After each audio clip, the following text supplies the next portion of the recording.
Oh dear. Yes. I put too much. Oh no, I've completely ruined these.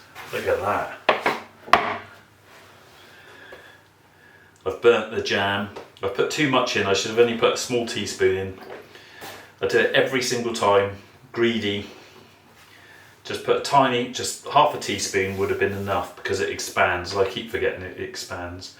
And also once it gets on the tin, it burns.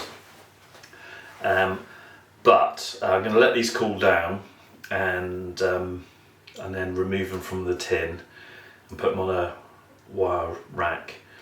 They will be beautiful. They'll be really nice when they've cooled down. Serious point, do not let your kids go near this. Boiling jam is lethal, absolutely lethal. It really burns badly. So keep the kids away, don't touch it yourself because it gets on your skin, it sticks and it's really nasty.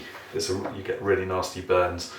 So anyway, my burnt lemon and jam tarts. Thank you for watching.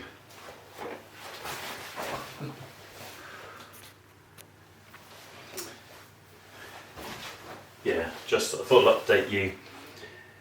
They're actually wait before we're doing that in a minute. Leave that.